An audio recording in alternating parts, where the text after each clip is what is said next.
ठीक है भाई, हो गया WWE का क्राउन जूल। और एक चीज को लेके बहुत ज्यादा गुस्सा है, इसलिए नहीं कि कौन जीता या कौन हारा, लेकिन जॉन सीना के साथ ये किया क्या और LA नाइट करने वालों के लिए रोमन रेंस का ये reaction. Okay, hello chatters, my name is Rohit and you are watching wrestle chatter. तो इस वीडियो में गाइस हम लोग बात करने वाले हैं WWE के क्राउन जूल के शो के बारे में, शुरू से लेकर एंड तक पूरे शो में क्या हुआ। सबसे पहले जो क्राउन जूल की स्टार्टिंग है वो होती है ड्रू मैकिंटायर और सेथ रॉलिंस के WWE वर्ल्ड हेवीवेट चैंपियनशिप के मैच से। और इस पूरे मैच की जो स्टोरी लाइन है वो यही है कि सेथ रॉलिंस अपनी चैंपियनशिप को रिटेन करेंगे या फिर ड्रू मैकिंटायर जो अपनी अलग कोडी रोड्स की तरह स्टोरी लेकर चल रहे हैं कि उनको क्राउड के सामने चैंपियनशिप जीतने, क्या वो मूवमेंट उनको मिलेगा। अब मैच की स्टार्टिंग ऐसे होती है कि सेथ रॉलिंस और ड्रू मैकिंटायर दोनों को ही दमदार, भयानक, बहुत अच्छा सपोर्ट था सऊदी अरेबिया की क्राउड का। इक्वली दोनों मैच शुरू में मैच में एनर्जी लगा रहे थे, ऐसा नहीं कह सकते आप कि सेथ रॉलिंस ही डोमिनेट कर रहे थे या फिर ड्रू मैकिंटायर ही डोमिनेट कर रहे थे। मैच का एक मूवमेंट बहुत खतरनाक था जब सेथ रॉलिंस अपने पहले सुपरप्लेक्स लगा के फैल्कन एरो के लिए जाते ना, तो उन्होंने पहला तो मार दिया, लेकिन उसके बाद फैल्कन एरो जब वो अपना पूरा सीक्वेंस कंप्लीट कर रहे होते हैं, ड्रू मैकिंटायर ने उल्टा ही उनको सुपलेक्स लगा दिया, काउंट आउट किया उन्होंने वहां पर, लेकिन वो किक आउट हो जाता है। इसके बाद ड्रू मैकिंटायर ने हर्ट करना शुरू कर दिया सेथ रॉलिंस की बैक को बुरी तरीके से। स्टील स्टेप्स के ऊपर चढ़ के वो एप्रन पर उनको जो है साइड स्लैम मारते हैं। और उसके बाद सेथ रॉलिंस को देख के लग रहा था भाई इस बंदे की कमर का जो हाल है बहुत बुरा हो गया है। सेथ रॉलिंस पेडिग्री के लिए जाते हैं, लेकिन उसके ऊपर भी जो ड्रू मैकिंटायर है वो बहुत क्लोज किक आउट करते हैं। ड्रू मैकिंटायर क्लेमोर के लिए जा रहे होते हैं, लेकिन सेथ रॉलिंस ने उसको कन्वर्ट कर दिया सुपर किक में। उसके बाद अपना फिनिशर कर्ब स्टॉर्म मार दिया। और इस मोमेंट पर बहुत सारे सेथ रॉलिंस के फैंस को लग रहा था कि भाई चलो हो गया काम, सेथ रॉलिंस की चैंपियनशिप रिटेन हो गई, लेकिन Drew McIntyre still kicks out. इसके बाद सेथ रॉलिंस स्प्लैश के लिए जाते हैं, वो ड्रू मैकिंटायर ने अवॉइड किया और आउट ऑफ नोवेयर एक क्लेमोर पड़ जाती है सेथ रॉलिंस को। अब सेथ रॉलिंस के ऊपर ड्रू मैकिंटायर ने पिन करने की कोशिश करी, लेकिन वो चीज यहां पर भी नहीं हो पाती है। एंड में होता है ड्रू मैकिंटायर क्लेमोर के लिए तैयारी, लेकिन उसको काउंटर करके पेडिग्री में और उसके बाद कर्ब स्टॉर्म मार के सेथ रॉलिंस ने पिन किया ड्रू मैकिंटायर को and he retains his WWE world heavyweight championship. Drew McIntyre के पास एक बहुत बड़ा मौका, एक बार फिर से वो फेल हो गए। मैंने इस मैच में प्रेडिक्शन करी थी ड्रू मैकिंटायर के जीतने की, जो कि ऑब्वियसली कम चांस था। सेथ रॉलिंस के पास चैंपियन होने का एडवांटेज था, तो वो हमेशा ही रहता है, लेकिन सेथ रॉलिंस यहां पर जीत गए। बट क्वेश्चन ये है कि ड्रू मैकिंटायर अब क्या करेंगे। ड्रू मैकिंटायर बड़े उदास होकर वहां से जाते हैं, लेकिन कहानी यहीं पर खत्म नहीं होती। डेमियन प्रीस्ट चाहते हैं अपना money in the bank cash in करने, लेकिन उस कैश इन को सक्सेसफुल नहीं होने देते, उस कैश इन को अटेम्प्ट भी नहीं करवाने देते, क्योंकि सैमी ज़ेन की यहां पर एंट्री हो जाती है। सैमी ज़ेन लिटरली वो जो डेमियन प्रीस्ट का senior money in the bank वाला ब्रीफ केस है उसको लेकर क्राउड में भाग गए। और उसके बाद जब ब्रीफ केस नहीं है डेमियन प्रीस्ट के पास, तो फिर वो कैश इन कैसे हो सकता था। ये काफी एंड में एक ऐसा लुच्चू सा मूवमेंट डाला जो कि डेमियन प्रीस्ट को बहुत ज्यादा इसने वीक दिखाया। उसके बाद ड्रू मैकिंटायर का क्या होगा अब आगे। बैक स्टेज रिया रिप्ली और ड्रू मैकिंटायर आपस में कुछ ऐसे मतलब बात भी नहीं करी, सिर्फ एक दूसरे को इशारे दिखाया। तो ड्रू मैकिंटायर का हारना बहुत इंपॉर्टेंट चीज है उनके करियर के लिए। इंपॉर्टेंट चीज इसलिए क्योंकि यहां से वो ढीले नहीं पड़ सकते, ढीले पड़ेंगे तो कहानी उनके करियर की अलग जा सकती है। तो डेफिनेटली कुछ तो प्लान होगा ड्रू मैकिंटायर के लिए। इसके बाद गाइस अगला मैच शो पर आता है फेटल 5 मैच, और ये रिया रिप्ली की चैंपियनशिप के लिए था। रिया रिप्ली के पास चैंपियनशिप है, तो चैंपियन को एक बड़ी अलग सी स्पेशल एंट्रेंस भी उन्होंने दी, जो कि बिल्ड तो बहुत अच्छा लगा मुझे एंट्रेंस का, लेकिन उसके बाद वो काफी नॉर्मल सी एंट्रेंस लगी। एक शुरू में सीक्वेंस था जब नाया जैक्स तो पहले निकल जाती हैं, लेकिन हर कोई बंदा एक दूसरे को पिनफॉल करने की कोशिश कर रहा है। एक सबमिशन मूव भी लगाया भाई शेना बेजलर ने, सबको सबमिशन मूव में लगाया हुआ था, पैरों से अलग, और अपना जो उनका क्लच है वो अलग उन्होंने जकड़ा हुआ था। जोई स्टार्क ने जाके वो ब्रेक किया। जोई स्टार्क ने, आई थिंक जोई स्टार्क ही थी ना, उन्होंने एक ऐसी भाई लेग ड्रॉप मारी जो रिया रिप्ली और रकेल रोड्रिगेज को लगती है, और इतनी खतरनाक तरीके से दोनों गिरे। ऐसा लग रहा था रिया रिप्ली को तो सच में कोई सीरियस वाली इंजरी हो गई है। मैच के एंड में कुछ होता है कि नाया जैक्स ने तहाना बॉम्ब के लिए पटका, ये तहाना नहीं है नाना बॉम्ब है, क्योंकि बहुत ज्यादा वीक लग रहा था, सिर्फ वो दिख रहा था कि नाया जैक्स को पटका है। और रिप टाइड एंड में जोई स्टार्क ने पकड़ के रकेल रोड्रिगेज एंड शेना बेजलर के ऊपर मारा मिडिल रोप से, तो बिल्कुल सबका सैंडविच बन गया। रिया रिप्ली ने पिनफॉल कर दिया एंड उन्होंने भी अपनी चैंपियनशिप यहाँ पर रिटेन कर लिया। ऑब्वियसली यही हमको सीन बनता हुआ दिख रहा था, और रिया रिप्ली की चैंपियनशिप रिटेन हो गई है। इसके बाद गए शो पर आता है solo Sikoa versus John Cena का मैच। पूरे मैच की कहानी यही है कि क्या जॉन सीना रिस्पेक्ट को वापस लेगा अपनी, क्योंकि इतने टाइम से वो सिंगल्स मैचेस जीत नहीं रहा। प्रीमियम लाइव इवेंट के अंदर आखिरी जो उनकी विक्ट्री वो 5 साल पहले आई थी, तो आज यही कहानी थी। इस वजह से फैंस भी एक्साइटेड थे कि जब जॉन सीना बिल्कुल लास्ट दहलीज पर खड़े होते हैं, सबको लग रहा होता है ये एंड हो गया, तभी उसके बाद अंदर रेस में वो वापसी कर लेते हैं। आज शुरू में जॉन सीना को देख के अच्छा लगा कि मैच में उन्होंने पूरा कंट्रोल लिया। ऐसा नहीं था कि उनको सोलो सिकोवा ही बजाए जा रहे हैं, वो स्पेशली उनके हाथ को टारगेट कर रहे थे कि भाई ये समोन स्पाइक मारेगा, उससे पहले इसको डैमेज कर देता हूं, ऐसे बुच की तरह उसको रगड़ रहे हैं वो। उसके बाद उन्होंने स्टील स्टेप्स के ऊपर भी पटका। यहाँ पे समवन स्पाइक है उसके लिए जाते सोलो सिकोवा। मैच में उन्होंने कमबैक भी किया। बहुत ज्यादा बू मिल रही थी सोलो सिकोवा को इस मैच में, जब वो मैच में डोमिनेट कर रहे थे सोलो सिकोवा।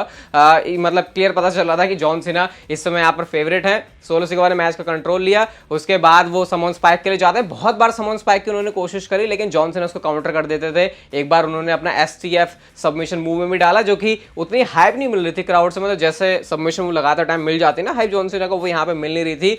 पता नहीं कैसे एक उल्टा टांगा उन्होंने जॉन सीना को, मतलब जैसे ऐसे बैठता है ना बंदा ऐसे टर्न बगल पे, उसके बाद उल्टा हुआ और उल्टा होकर हेडबट मारा सोलो सिकोवा ने। तो वो काफी इनोवेटिव मूव था। जॉन सीना मैच में अपने यू कैन नॉट सी मी वाले मूव के साथ भी आते हैं। ए फिनिशर जब वो लगाने की कोशिश करते हैं तो वो समोन ड्रॉप में बदल जाता है। जॉन सीना ने मैच में चोक स्लैम भी मारा, जो कि हम रेयरली उनके मैचेस में देखते हैं। क्रॉस बॉडी भी यहां पर था। Crowd you still got it के चैंट लगा रहा था, क्योंकि जो एथलेटिक चीजें थी जॉन सीना की वो रिंग में वैसे ही थी। कोई देख के कह नहीं सकता कि जॉन सीना के अब ये करियर के वो वाले दिन नहीं है जब वो जॉन सीना बने थे बड़े वाले। अब मैच में क्या होता है भाई, जॉन सीना के ऊपर समोन स्पाइक दूसरी मारी, तीसरी मारी, चौथी, भाई इतनी समोन स्पाइक उन्होंने मारी, बैठा के बिल्कुल ऐसे खोद दिया जॉन सीना को।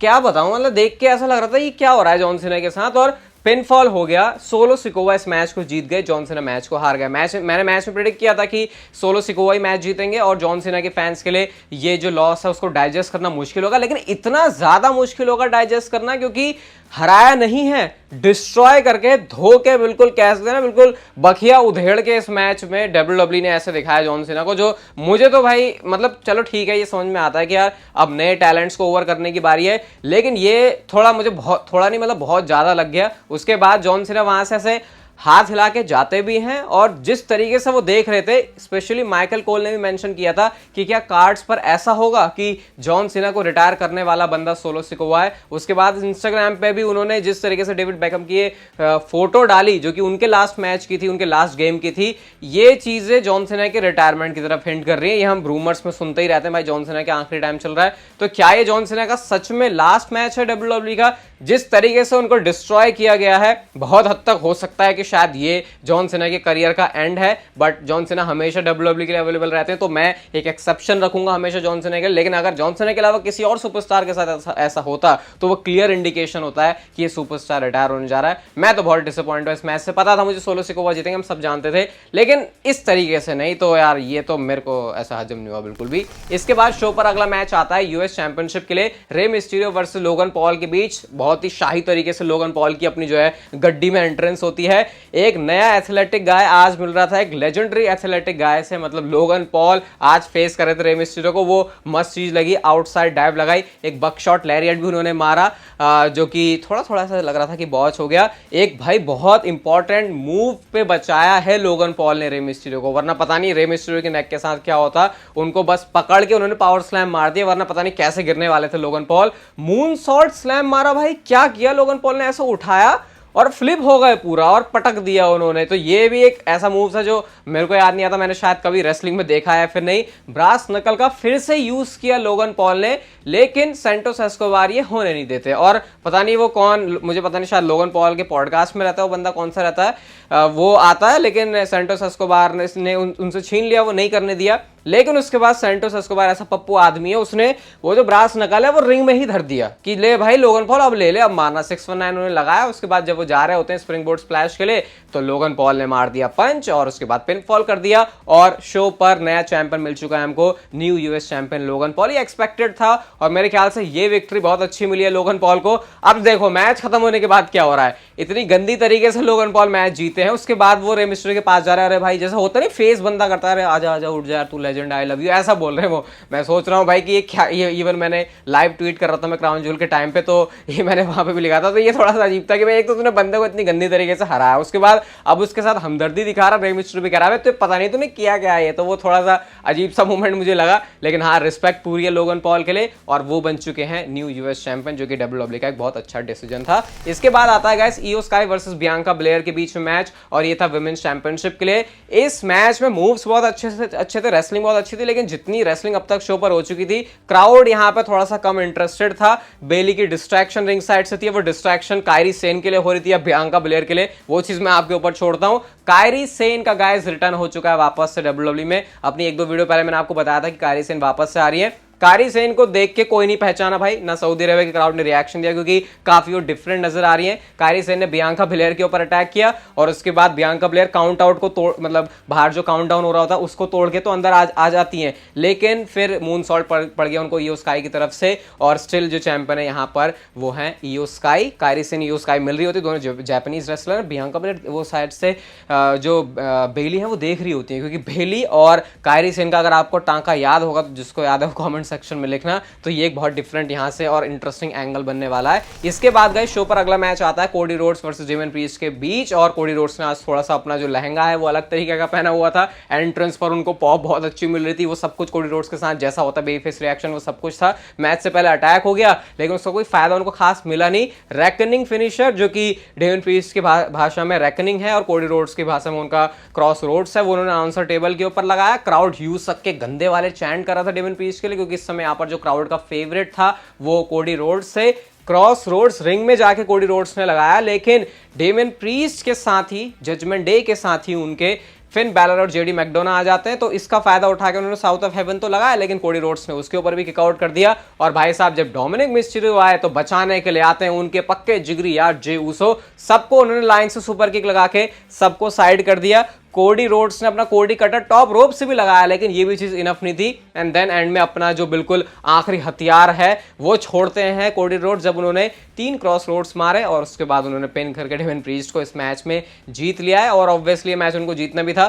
थोड़ी सी डेमियन प्रीस्ट के लिए गाड़ी गड़बड़ सी लग रही है, क्योंकि भाई बंदे को ना कैश इन करने को मिला और शो पर वो अपना जो मैच है उसको भी हार गया है। और यूजुअली रिसेंटली हमने देखा नहीं है कि जो डेमियन प्रीस्ट है उनको इतना ज्यादा वीक दिखाया जा रहा हो। अब बात करते हैं गाइस हम लोग शो के मेन इवेंट की, और यहाँ पर मैच था Roman Reigns versus LA Knight के बीच में, और ये है अनडिस्प्यूटेड डब्ल्यूडब्ल्यू यूनिवर्सल चैंपियनशिप के लिए। रात के इस समय 3 बज रहे हैं, लेकिन इस मैच को बताने की एनर्जी उतनी रहेगी, उसमें कोई कमी नहीं आने वाली। अब मैच में शुरू में एलन नाइट ने बहुत ज्यादा पेस पकड़ी भाई। रोमन रेंस को यूजुअली अपने मैच में होता है आराम से करेंगे, धीरे धीरे आधे घंटे 45 मिनट का मैच करेंगे, लेकिन एलन नाइट ने मौका नहीं दिया। आते उन्होंने नेक ब्रेकर मारा, क्लोज लाइन मार रहे हैं। क्राउन जूल से पहले मैंने जब टीवी पे सोनी स्पोर्ट्स 10 पर और 10-3 पर एक्स्ट्रा धमाल था, तो वहां पर बोला भी था कि ये जो रोमन रेंस का रेन है इसको कौन तोड़ेगा, ये इतने टाइम के बाद क्या टूटेगा। एलन नाइट के पास आज वो अपॉर्चुनिटी भी थी। पॉल हेमन ने डिस्ट्रैक्ट किया एलन नाइट को, इसकी वजह से रोमन रेंस को मैच में कंट्रोल मिलता है। रोमन रेंस को बू हो रही थी इस मैच में, एलन नाइट के लिए इनसेन लेवल का सपोर्ट था सऊदी अरेबिया के क्राउड की तरफ से भी, जो मेरे थोड़ा सा शॉकिंग था। मुझे लग रहा था कि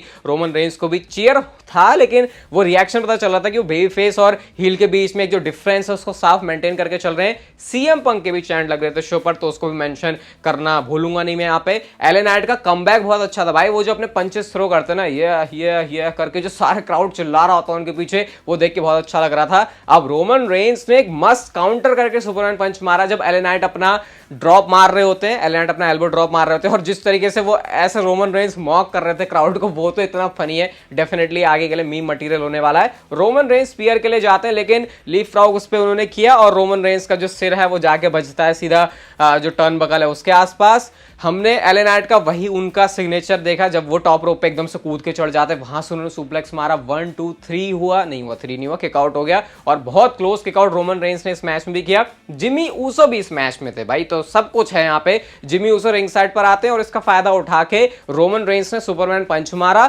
और रिंग में लेके उन्होंने स्पीयर लगा दिया एलन नाइट को। अब यहाँ पे दिल की धड़कनें तेज हो गई थी, लेकिन एलन नाइट जो बातें इतनी बोल रहे थे स्मैकडाउन में, उन्होंने प्रूव करके भी दिखाया काफी हद तक, क्योंकि यहाँ पे उन्होंने इस मूव पर किकआउट कर दिया। रोमन रेंस को समझ नहीं आ रहा कि क्या करना है, एस होल के चैंट भी उनके लिए लग रहे हैं। गिलेटिन में उन्होंने लगाया, फंसाया सबमिशन में, लेकिन एलन नाइट उसको भी ब्रेक कर देते हैं। ब्लंट फोर्स ट्रॉमा भी फिनिशर रोमन रेंस को पड़ गया, लेकिन जिमी ऊसो ने जो पैर है वो रख दिया उनका रोप्स के ऊपर, जिसकी वजह से रेफरी ने जो पूरे काउंट है उसको नहीं किया। एलन नाइट को गुस्सा आ जाता है, वो जाते हैं टेबल पर, उनका सिर पटकते हैं। रोमन रेंस आते हैं, उनका भी सिर पटकते हैं, और उन्होंने तो जिमी ऊसो को पूरी तरीके से टेबल पर पटक दिया कि वो टेबल ही टूट जाता है। सारी चीजों का फायदा रोमन रेंस मस्त उठा रहे थे। उन्होंने बैरिकेड पर तो स्पीयर मारा और उसके बाद रिंग में जाके भी उन्होंने स्पीयर लगाया एलन नाइट को, और जब इस बार पिनफॉल किया तो एलन नाइट के पास इसका जवाब नहीं था। रोमन रेंस ने एलन नाइट को इस मैच में हरा दिया, चैंपियनशिप को रिटेन कर लिया। एलन नाइट के मेगा स्टार होने की बातें, हाइप होने की बातें सब कुछ सही है, लेकिन जब बात आती है रोमन रेंस को हराने की तो यहां पर शॉर्ट रह गए रोमन रेंस के सामने। लेकिन डेफिनेटली एलन नाइट की बुकिंग इस मैच में बहुत अच्छी थी और उनको इस मैच से फायदा जरूर होने वाला है। बाकी आपको क्राउन जूल कैसा लगा मुझे आप लोग जरूर बताना। जॉन सीना के बारे में आप लोग क्या कहोगे? ये वीडियो गाइस अगर आपको अच्छी लगी तो इसे लाइक शेयर सब्सक्राइब और नोटिफिकेशन बेल को ऑन कर दो, and I will see you guys in my next video.